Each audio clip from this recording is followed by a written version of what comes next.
Hey everyone on YouTube, how you guys doing? So, I think you've noticed by now that there were three guys who did a review on my Kiridashis. These three guys were three guys that went over and beyond to support my channel, as well as support custom knife makers, and I think they're an asset to our YouTube community. So, I thought it was long overdue to give them a small token of my great appreciation for everything that they've done. And to everyone else, I will note I do keep track of who are my biggest fans, who does a lot of work to support my channel. And as I come around to doing my giveaways, I will reward those guys first before everyone else. And I think that's just the right thing to do. So I will keep note of, who's got me on their featured channel, on their channel page. I'll keep note of that. I'll keep track of, who gives me positive impact. And not just the kind words, but the important feedback, the honest feedback, whether they like it or not. I definitely want positive, constructive feedback. So if you don't like it and you tell me why, I appreciate that. I really do. So I'll be looking out for people who do that, and time to time, give them a little thank you. Now, keep in mind that those three guys that I rewarded were three guys who did this out of the kindness of their heart. They didn't expect anything from me. In fact, one guy received something 9 months after the fact, or maybe it was a year after the fact. He did a video. Definitely long overdue, but they did this because they felt it was the right thing to do, not because they knew I was going to return the favor. So I've got just shy of 900 subscribers, and when I hit 1,000, I'll do a 1,000 subscriber giveaway, and all of my subscribers are eligible to enter.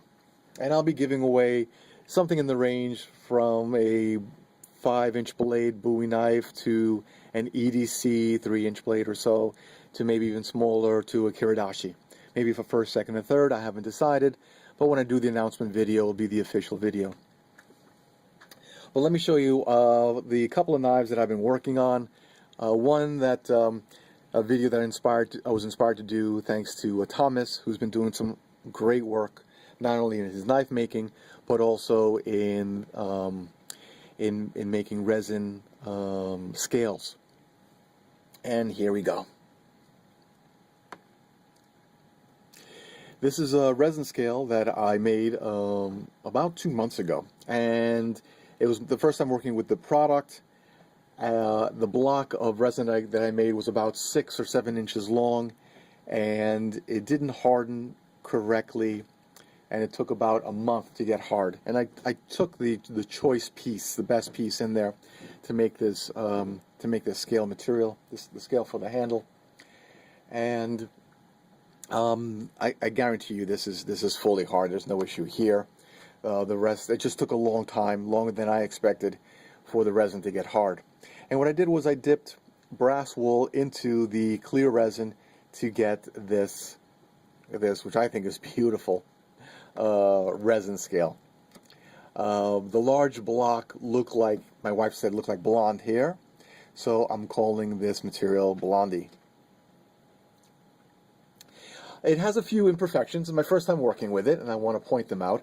First of all, because it was resin and hand mixed, and I didn't do any kind of vacuum pull to pull out the bubbles, there are a few, and I'm sure the light is hitting it so you see the pits. It's got a few pits in it, not many.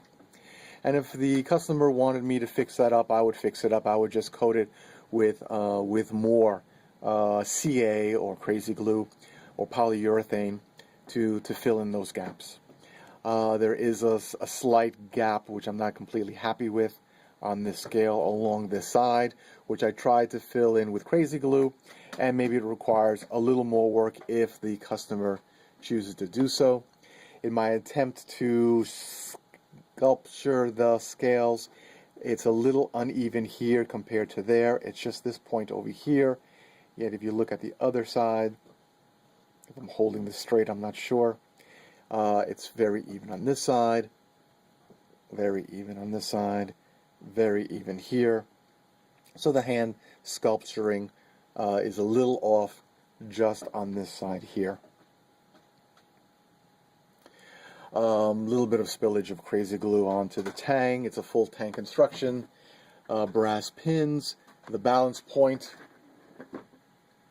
The balance point is right here on the finger choil, so it's got perfect balance for comfort and for use.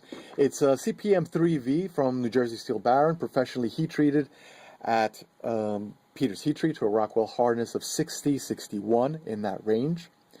It has a slightly higher grind here, as some folks call it a slicer grind. Slightly shorter here, slightly higher here. That was done intentionally. And it's even on both sides. Slightly shorter, slightly higher, and when measured, it's the same on both sides. Rock pattern, and it has a unsharpened edge here, or a swedge. More of an unsharpened edge. It's fairly thin to about, I don't know, 1 millimeter in width. The rock pattern, my fallout finish, it actually has a gold wash. The camera's not going to show it, I'm sure. It's not going to show it very well, but it has small gold flakes on the finish of the steel in certain areas. It shows maybe a little more than others. Maybe you'll pick up the ones over here. Let the camera focus on the edge, and then I'm going to turn it slightly. Maybe the light will capture or reflect that gold color. Overall, the design of this knife I just truly love. Slightly thinner here, swells out to the end, very comfortable, very ergonomic, slight negative angle, and the thumb ramp here fits my hand perfectly. It has a slight curve here, so if you're going to baton, it would catch the whatever you're striking with. So nice striking surface with the curve. It has great penetration here because of the point and the swedge. The point is pretty much in line with the center of the blade, so it's got good penetration. Nice curve for slicing. I just love this design. I mean, it is definitely, it's got a slightly pulled back ricasso to give you a little more cutting edge. It does not have a cutting edge over here. I could have put in a sharpening notch. I just chose not to, just to keep the design of the knife. I love the fallout finish, as well as the Japanese-inspired pattern along the bottom edge, similar to some of the more expensive Japanese samurai swords. This would be called the hamon, but this is done with nail polish and the acid dip. And on both sides, hopefully I'm not moving the camera too fast, on both sides it is nicely done. Organic looking, if you will, but then again, so are the Japanese-inspired swords and that line that they have, the hardening line, if you will. It's a full flat grind with a slight convex edge, even grinds on both sides. The edge down here is, let me just make sure, yep, it's even. 2 lanyard holes in the back. Let's see how sharp she is. She's very sharp.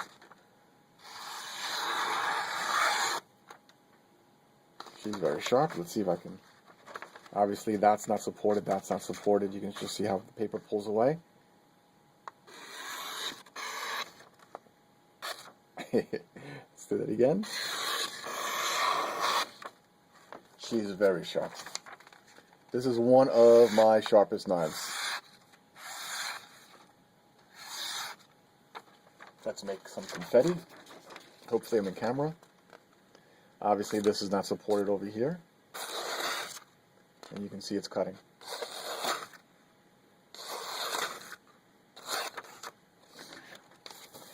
And I thought a knife this nice deserved something better than a Kydex sheath. So I'm providing a leather sheath. The leather sheath was done by a friend of mine, done by hand in the US. Everything here made in the US, including the resin scales. Positive retention. It's got a tight retention. It's not coming out. Generous belt loop. So here we go. So if someone is interested,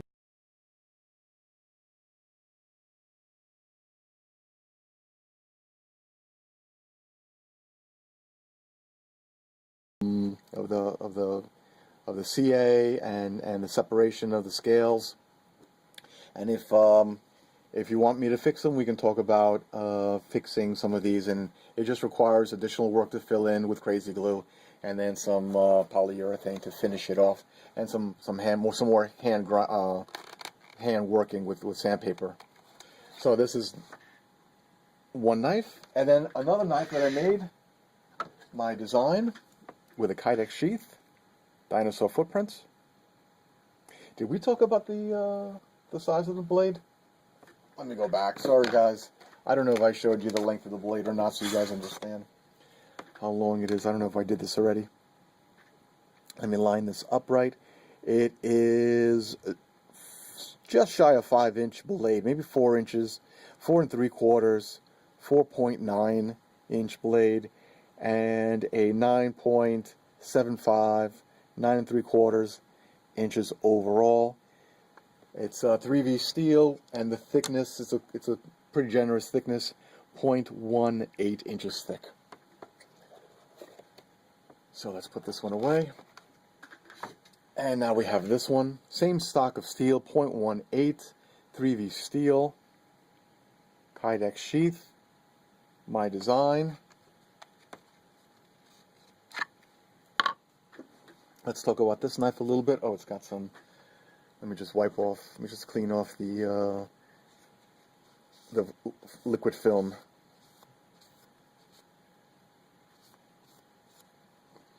So what I was going for here was an EDC knife with the rock pattern. I tried to preserve. I'm not too sure if the color is going to show. I tried to preserve the red or bronzy color, coppery color of the patina. It's preserved in here. It's acid dipped, acid washed. It has my static finish on the bottom. The grind lines are perfect, even on both sides. This was not the original design that I was intending to make. I was intending to have a grind up here and then 2 separate grinds here, so it was going to be a compound grind, but it wasn't coming out even on both sides, so I had to ditch it.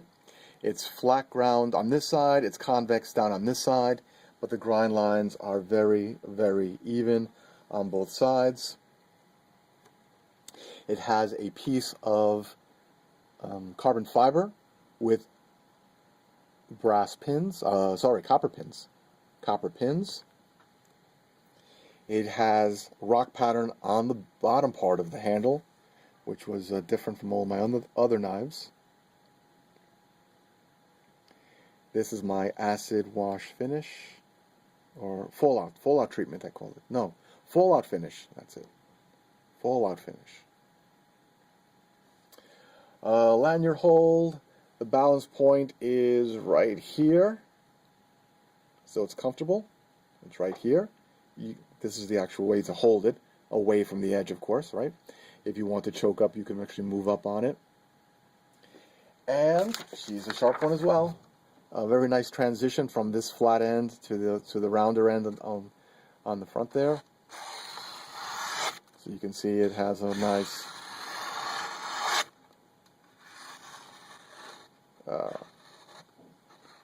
trying to do the curly cue. Start back here. Nice transition. Trying to do that curly cue. Come on.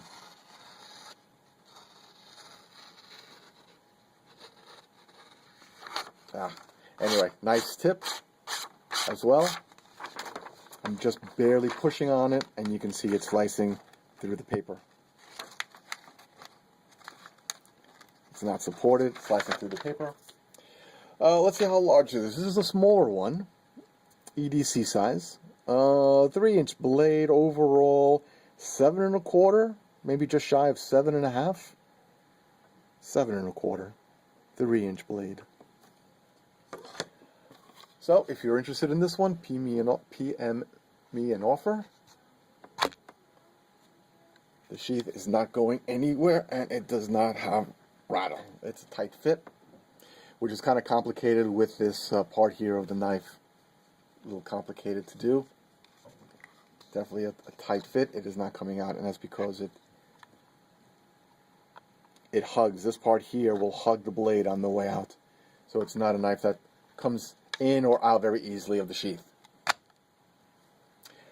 Okay guys, so again, thank you to all my subscribers. Thank you to all you guys and gals who support my channel and who give me positive feedback, constructive criticism, who are honest with their opinion. I really appreciate that more than just, people who say great job but may not really mean it. So thank you to all those guys who are honest. I don't mind your opinions if they're not favorable. I do definitely want to hear what you have to say. Thank you for your time, and thank you for your subscriptions. Have a great day.